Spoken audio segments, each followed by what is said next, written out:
Consultant ತಗೊಂಡಿದ್ದಾರೆ. Consult ಅಂದ್ರೆ MBA ಓದಿರೋರು, who are also children of ಸಭಾ ಕರ್ಮಚಾರೀಸ್ ಓನ್ಲಿ ತಗೊಂಡಿದ್ದೀವಿ ನಾವು. ಅವ್ರ ಸಪೋರ್ಟ್ ಬೇಕಂದ್ರೆ ತಗೊಳ್ಳಿ. ಇಫ್ ಎನಿಬಡಿ ವಾಂಟ್ಸ್ ಫಾರ್ ಏನು ಪ್ಲಾನ್ ಮಾಡ್ಲಿಕ್ಕೆ ಪ್ರೆಸೆಂಟ್ ಮಾಡ್ಲಿಕ್ಕೆ ಬೇಕಂದ್ರೆ ನಾನು ಕೊಡ್ತೇನೆ, ಅದು ನಾನು ಕೊಡ್ತೇನೆ. ಒಂದು ಆಫೀಸರ್ ಒಂದು ಜಾಗ ನಿಮ್ಗೆ ಕೊಡಬೇಕು. ನಿಮ್ಮಲ್ಲಿ ಆಫೀಸರ್ ಜಾಗ ಇದೆಯಾ? ಎರಡು ಕೊಟ್ಬಿಡೋಣ. ಕೆಲಸ ಮಾಡೋಣ, ಸೌತ್ ಆಫೀಸಲ್ಲಿ ಕೊಡೋಣ, ಅಂಬೇಡ್ಕರ್ ಭವನದಲ್ಲಿ ಕೊಡೋಣ. ಈ ಹಣನ ಇದು ಫಸ್ಟ್ ಪ್ರಿಯಾರಿಟಿ. ಉಳಿದ್ರೆ ಮಾತ್ರ ಬೇರೆಯವ್ರಿಗೆ ಬೆನಿಫಿಷಿಯರಿ ಓರಿಯೆಂಟೆಡ್ 7C ಲೆಕ್ಕದಲ್ಲಿ, ಇಲ್ಲಾಂದ್ರೆ ಇದಕ್ಕೆ ಫಸ್ಟ್ ಬಳಸಬೇಕು ಅಂತ ನನ್ನ ಒತ್ತಾಯ. ಅವರು ಕೊಡ್ಬೇಕು, ಅದು ಆಟೋಮೆಟಿಕ್ ಸಮಸ್ಯೆ ಆಗ್ಬಿಡ್ತಾರೆ. ಈಗ ನಾವು ಮಕ್ಕಳಿಗೆ ಫ್ರೀ ಯೂನಿಫಾರ್ಮ್ ಕೊಡ್ತೀವಲ್ವಾ, ಎಲ್ಲರೂ ಕೊಡ್ತೀವಿ, ನಮ್ಮವ್ರು ಕೊಡ್ಬೇಕಲ್ಲ, ನಮ್ಮವ್ರು ಕೊಡುವಾಗಲೇ ಆಟೋಮೆಟಿಕ್ ಸಮಸ್ಯೆ ಆಗ್ಬಿಡ್ತಾರೆ. ಸೊ ಸುಮಾರು 50% goes in 7C only, not only this guarantee scheme. ಹಿಂದೆಯಿಂದ ಆ ಥರ ಆಗ್ತಾ ಬರ್ತಾರೆ. ಬಿಫೋರ್ ಅವ್ರು ಹೇಳೋದು 7A ಹೆಚ್ಚಿರಬೇಕು. ಒಪ್ಕೋತಾನೆ ಸರ್, ಅಪ್ರಾಕ್ಸಿಮೇಟ್ಲಿ ಈಗ ಪರ್ಸೆಂಟ್ ಹೇಳ್ಬಿಡ್ತಾನೆ.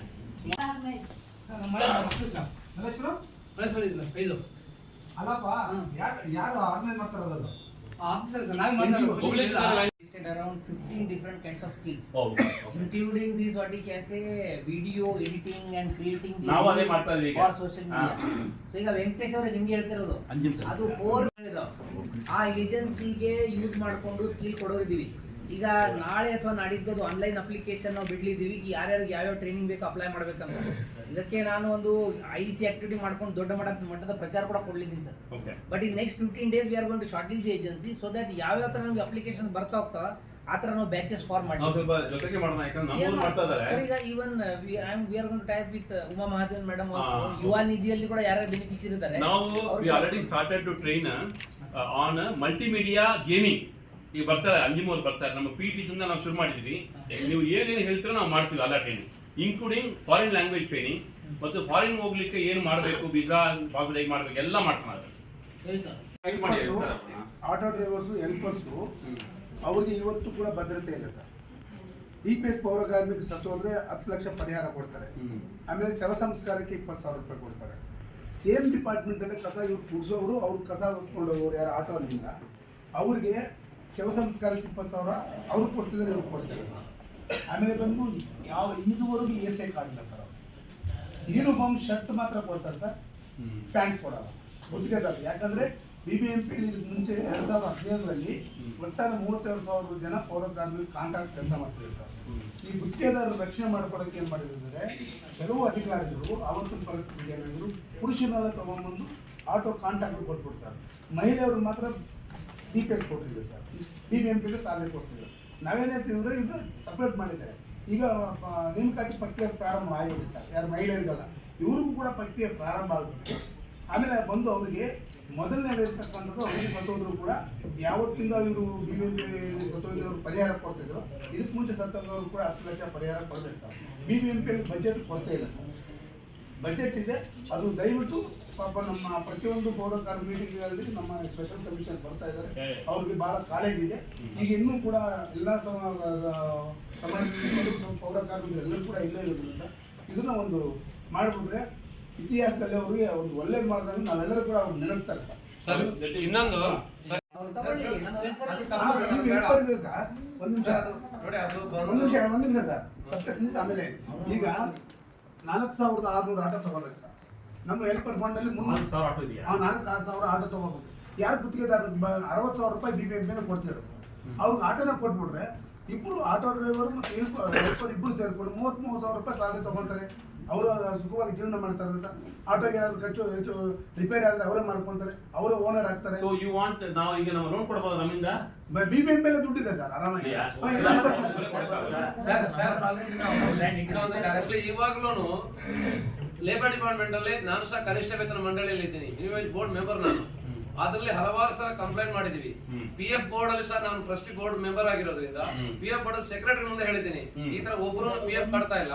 ನಾನು ಅಲ್ಲಿ ಲಿಸ್ಟ್ ಬರೋದ್ರ ಜಾಗದಲ್ಲಿ ನೋಡಿದ್ರೆ ಪ್ರತಿಯೊಂದರಲ್ಲಿ ಈ ನಿಗಮ ಮಂಡಳಿಗಳು ಯಾವ್ದಾವ್ದು ಇದೆಯೋ, ಮಹಾನಗರ ಪಾಲಿಕೆ, ಪಟ್ಟಣ ಪಂಚಾಯತಿ, ಪುರಸಭೆಗಳಲ್ಲೇ PF ದುಡ್ಡು ಇಲ್ಲ 371J ಮಾಡಿಸ್ಕೊಳ್ಳಿ ಅಂತ ಆಗಲಿ ಏನೂ ಹೇಳಲಿಲ್ಲ.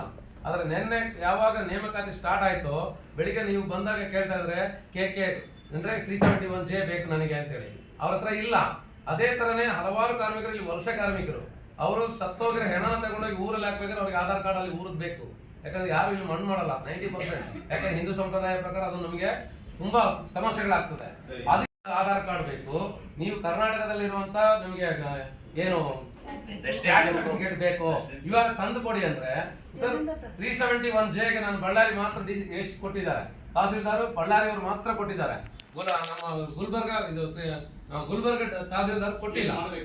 ಸರ್ ತಮಗೆ ನಾನು ಹೇಳೋದು, ಒಂದು ಈ ತಹಸೀಲ್ದಾರ್ ನಮ್ಮ ಗುಲ್ಬರ್ಗ ತಹಸೀಲ್ದಾರ್ ಮತ್ತೆ ಇಲ್ಲಿ ಮಾದೇಪುರ ಇಲ್ಲಿ ನಮ್ಮ ಭಾಗ ತಹಸೀಲ್ದಾರ್ಗೆ ಈ ಪೌರ ಕಾರ್ಮಿಕರ ಹತ್ರ ಏನು ಅವರು ಆಧಾರ್ ಕಾರ್ಡ್ ಕರ್ನಾಟಕದಲ್ಲಿ ಚೇಂಜ್ ಮಾಡಿಸ್ಕೊಂಡು ತಗೊಂಡು ಬಂದು ಕೊಟ್ರೆ ಅವ್ರಿಗೆ ತಕ್ಷಣ ಅವ್ರಿಗೆ ಅವ್ರದ್ದು ಕ್ಯಾಸ್ಟ್ ಇನ್ಕಮ್ ಕೊಡ್ಬೇಕು ಸರ್. ಒಂದು ಕ್ಯಾಸ್ಟ್ ಇನ್ಕಮ್ಗೆ 75,000 ಸರ್. ಅರ್ಥ ಆಯ್ತಾ? ನೋಡಿ 371J ಮಾಡಕ್ಕೆ ನಮ್ಮ ಕಾರ್ಮಿಕರ ಹತ್ರ ಕೊಟ್ಟಿರೋದು 50ರಿಂದ 75,000. ಆದ್ರೆ 371J ಏನ್ ಹೇಳುತ್ತೆ, 10 ವರ್ಷ ಆ ಕಾರ್ಮಿಕ ಅಲ್ಲಿ ಇದ್ದಿರ್ಬೇಕು ಅಂತ ಹೇಳುತ್ತೆ. ಇಲ್ಲಾಂದ್ರೆ 10ನೇ ತರಗತಿವರೆಗೂ ಅವನಲ್ಲಿ ವಿದ್ಯಾಭ್ಯಾಸ ಮಾಡಿರ್ಬೇಕು. ಈ ಕಾರ್ಮಿಕರು ಇಲ್ಲಿ ಬಂದು 10-15 ವರ್ಷ ಆಯ್ತು. ಹೇಗೆ ಕೇಳಕ್ಕಾಗುತ್ತೆ? ನಡೀತಾ ಇರೋದಕ್ಕೆ ಈಗ 3 ರಿಂದ 4 ತಿಂಗಳಾಗಿದೆ. ಅವರು ಯಾವ ಡಾಕ್ಯುಮೆಂಟ್ ಅವರಿಗೆ ಬೇಕಾಗಿತ್ತು ಅವರಿಗೆ ಗೊತ್ತಿತ್ತು. ಅವರು ಅಪ್ಲೈ ಮಾಡಿದ್ರೆ ಅವ್ರಿಗೆ ಅಪ್ಲೈ ಮಾಡಿರೋದು ಪ್ರೊಸೀಜರ್ ಕೊಡ್ತಿದ್ರೆ ಅದನ್ನ ನಾವು BBMP ಇಂದ ಫಾಲೋ ಅಪ್ ಮಾಡ್ಕೊಂಡು ತರಿಸ್ತೀವಿ. ಆದ್ರೆ ಈಗ ಸರ್ ಫೈನಲ್ ಲಿಸ್ಟ್ ಪಬ್ಲಿಷ್ ಮಾಡಿದ್ದಾರೆ.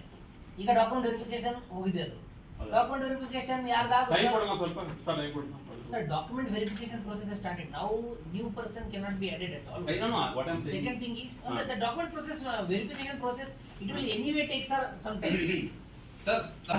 ತುಷಾರ್ ಸರ್ ಕಡೆಯಿಂದ DC ಅರ್ಬನ್ಗೆ ಮತ್ತೆ ಕಲ್ಯಾಣ ಕರ್ನಾಟಕದ ಆಲ್ 7 DCsಗೆ ಒಂದು ಲೆಟರ್ ಡ್ರಾಫ್ಟ್ ಮಾಡಿಸ್ಬಿಡ್ತೀನಿ. ಇಂಥದ್ದು ಡಾಕ್ಯುಮೆಂಟ್ ವೆರಿಫಿಕೇಶನ್ ನಡೀತಾ ಇದೆ, ಅವ್ರದ್ದೇನಾದ್ರೂ ಸರ್ಟಿಫಿಕೇಟ್ ರಿನ್ಯೂವಲ್ ಅಥವಾ ಅಪ್ಲಿಕೇಶನ್ ಇರೋದಿದ್ರೆ ಆನ್ ಪ್ರಯಾರಿಟಿ ಅದನ್ನ ಪ್ರೋಸೆಸ್ ಮಾಡಿ ಅಂತ ಹೇಳ್ತೀನಿ.